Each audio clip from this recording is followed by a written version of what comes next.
আলহামদুলিল্লাহ, অতি ভারাক্রান্ত হৃদয় নিয়ে বলছি, আজকে বাংলাদেশের অবস্থা ভালো নয়।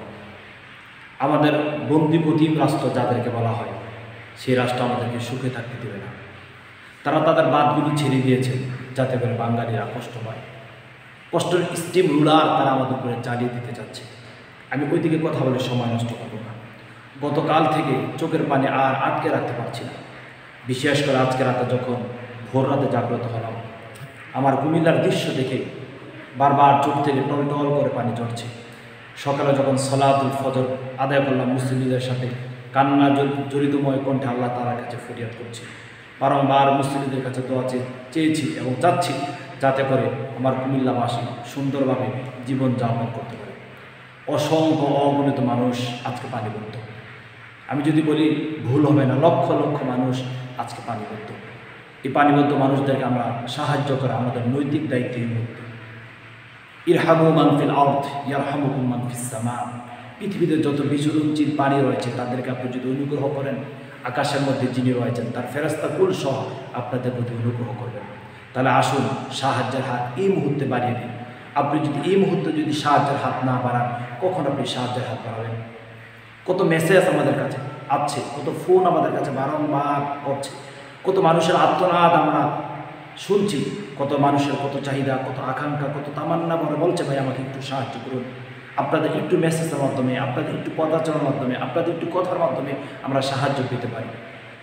আলেমদের মধ্যে অন্যতম একজন আলেম ফরিদউদ্দিন আল মুবারক, তিনিও তার আকুতি, তার কষ্ট অবস্থান তুলে ধরেছেন। আমরা ফেনী, নোয়াখালী, কুমিল্লার অসংখ্য অগণিত মানুষের আর্তনাদ শুনেছি। এই মুহূর্তে আসুন আমরা তাদের প্রতি সাহায্যের হাত বাড়িয়ে দিই। যার যতটুকু সমর্থন রয়েছে সে ততটুকু সমর্থন অনুযায়ী তাদের প্রতি আপনি অনুগ্রহ করুন। যদি অনুগ্রহ করুন, মহান আল্লাহ সুবহানাহু ওয়া তাআলা আপনার উপর রহমতের চাদর গোটা জিন্দেগি বর্ষণ করবেন। সুবহানাল্লাহ, সুবহানাল্লাহ। আমি কয়েকটি পরামর্শ দিয়ে আজকে আমার কথা শেষ করতে চাচ্ছি। সেটি হচ্ছে, আমরা যারা সেখানে ত্রাণ নিয়ে যাব, বিশেষ করে যে বিষয়গুলো আমাদের প্রথমে লক্ষ্য রাখতে হবে সেটা হচ্ছে, সেখানে আমরা শুকনো খাবার নিয়ে যেতে পারি। বিশেষ করে আমরা খেজুর নিয়ে যেতে পারি, আমরা চিনি নিয়ে যেতে পারি, তারপর আমরা অন্যান্য যেই শুকনা খাবারগুলো রয়েছে চিরা নিয়ে যেতে পারি। এগুলো আমরা সরবরাহ করতে পারি। দ্বিতীয়ত আমরা যে বিষয়টা আমরা সাথে আমরা নিয়ে যেতে পারি সেটা হচ্ছে সুপ্রিয় পানি। আমরা পানি সেখানে নিয়ে যেতে পারি। তারপর আমরা বিশেষ করে যে বিষয়টা আমাদের অধিক প্রয়োজন মনে করছি সেটা হচ্ছে খাবারের স্লাইড। অনেক শিশু রয়েছে, অনেক বৃদ্ধ বাবা এবং বৃদ্ধ মা এবং বৃদ্ধ বাবারা রয়েছেন, তাদের প্রতি আমরা এই মুহূর্তে অনুগ্রহ করা দরকার। তারপর আমরা অনেক মানুষ অসুস্থ রয়েছে, তাদের জন্য বেসিক কিছু ওষুধ আমরা সরবরাহ করতে পারি। তারপর সেখানে আমরা বিশেষ করে মোমবাতি নিয়ে যেতে পারি এবং মোমবাতির সাথে একটি গ্যাস লাইট আমরা নিয়ে যেতে পারি। কেননা সেখানে বিদ্যুতের লাইন বিচ্ছিন্ন হয়ে গেছে, আমরা মোমবাতি নিয়ে যেতে পারি, একটা গ্যাস লাইট আমরা নিয়ে যেতে পারি। এরকম কাজগুলো আমরা করতে পারি। আর বিশেষ করে যারা স্পিডবোটের কাজে লেগে রয়েছেন বা জড়িত রয়েছেন, যারা কাজ করছেন, তাদেরকে মন থেকে সাধুবাদ জানাই। আমাদের অনেক প্রিয় মানুষকে ইনভাইট করেছে সেখানে যাওয়ার জন্য, যাদের হাতের সময় রয়েছে এবং তাদের অবস্থান ভালো রয়েছে আলহামদুলিল্লাহ, তারা অনেকে গেছেন। সকলকে মন থেকে ভালোবাসা জানাই, শ্রদ্ধা জানাই। মহান আল্লাহ সুবহানাহু ওয়া তাআলা তাদের প্রতি অনুগ্রহ করুন। যেটা বলছি, যারা স্পিড বোট নিয়ে যাবেন এবং ট্রলার নিয়ে যাবেন তাদের জন্য একটি পরামর্শ, সেটা হচ্ছে আপনি অধিক হারে তেল নিয়ে যাবেন, অর্থাৎ এমন সরঞ্জাম নিয়ে যাবেন যাতে করে এটা দীর্ঘ সময় ধরে যেমন চলতে পারে।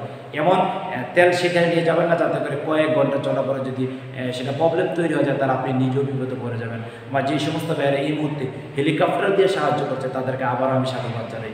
বিশেষ করে আমাদের 2024 সালে গত কয়েকদিন আগে আমরা দেখেছি হেলিকপ্টার দিয়ে বিভিন্ন পুলিশদেরকে, বিভিন্ন রাজনৈতিক নেতৃবৃন্দদেরকে আশ্রয় দিয়েছেন।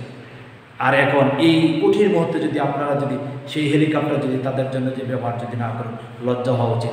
আসুন আমরা সকল অবস্থান থেকে অসহায় মানুষদের পাশে দাঁড়াই, আমাদের ফেনীর মানুষদের কাছে গিয়ে আমরা অবস্থান তৈরি করি, আমাদের কুমিল্লার মানুষের পাশে দাঁড়াই।